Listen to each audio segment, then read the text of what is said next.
Hey everyone, नमस्ते।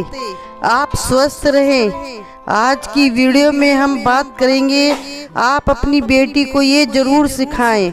आपकी बेटी लाडली जिगर का टुकड़ा, चाहे वह छोटी है या बड़ी, घर में रहती है या बाहर जाती है, जैसे कि पढ़ने, जॉब करने या फिर घूमने फिरने। अगर आप चाहते हैं कि वह सुरक्षित रहे, उसका भविष्य सुरक्षित रहे, तो आप बिना हिचक, बिना शर्म के कुछ बातें जरूर सिखाएं। वीडियो शुरू करने से पहले यदि आप चैनल पर नए हैं तो चैनल को सब्सक्राइब कर लें और वो बातें उसे बताना बहुत ज़रूरी है, चाहे वह बड़ी है या छोटी। उसे समझाना है कि अब वह छुई मुई शर्मीली नाजुक बनने का समय नहीं है। अब हमें बहादुर बनना है, हमें फिजिकली मेंटली भी मजबूत बनना है, ताकि हमारा कोई उल्लू न बना पाए, हमारा मिसयूज न कर पाए।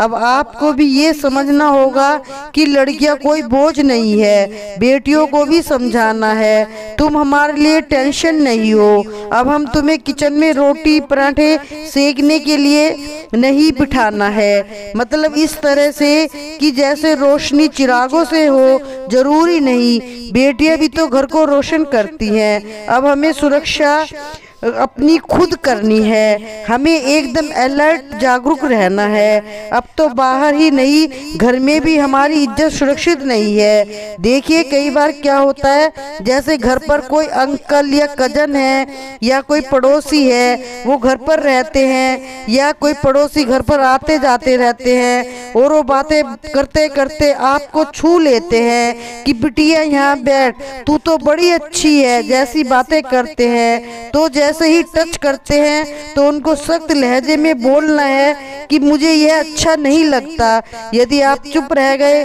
तो उनका हौसला बढ़ जाएगा और फिर कोई ऐसी चीज न हो जाए जो नहीं होनी चाहिए थी। इसलिए अपनी बेटी को पहले ही अलर्ट कर दे। मैं बाहर की नहीं, घर की बात कर रही हूँ, और बाहर भी इस तरह से होता है। जैसे आप ऑफिस में काम करती हैं तो कोई आपको लगातार देखता रहता है, तो आप चुप मत बैठे, अपने बॉस से उसकी शिकायत कर दे। मान लो फिर भी आप कंफर्टेबल नहीं है तो दूसरी जॉब देख ले।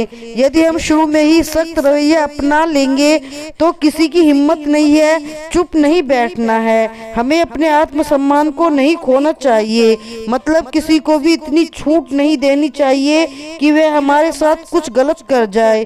हमें अपने आत्मसम्मान को बचाने के लिए संभलना होगा।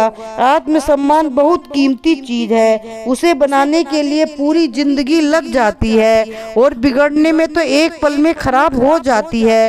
किसी के भी सामने अपनी फीलिंग शेयर नहीं करनी चाहिए। अपनी फीलिंग किसी भरोसेमंद व्यक्ति के साथ करें और अपनी एक सीमा बनाकर रखिए।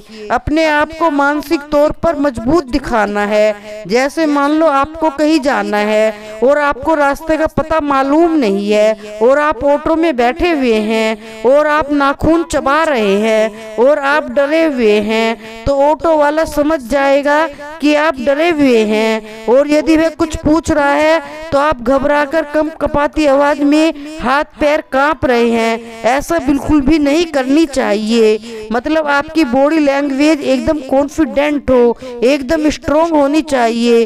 बेशक आप अंदर से धुड़क धुड़क हो रही हो पर बाहर से नहीं दिखना चाहिए। मतलब हमें अपनी आंखें खुली रखनी है और मोबाइल में 2-4 नंबर ऐसे डालकर रखने चाहिए कि कभी ऐसी सिचुएशन आए तो तुरंत फोन कर दे और अपनी लाइव लोकेशन बता दे। जो आपके भरोसे के लायक है उन्हीं को बताएं कि मैं इस समय यहाँ पर हूँ। बस ऐसे ही अपनी बिटिया को आप हर स्थिति को समझाने का प्रयास करें, उसे बताएं, उसे सिखाएं, नहीं तो परेशानी हो जाएगी। कि आज के माहौल में हम यदि सावधान नहीं रहे तो आने वाली दुर्घटनाओं से हम अपना बचाव कैसे कर सकते हैं। हम मतलब कि हमें आज के माहौल में सावधान रहना है और आने वाली दुर्घटनाओं से हमें अपना बचाव करना है। मुझे उम्मीद है कि यह वीडियो आपको अच्छी लगी होगी। अपना ध्यान रखिए, वीडियो को लाइक शेयर सब्सक्राइब करिए,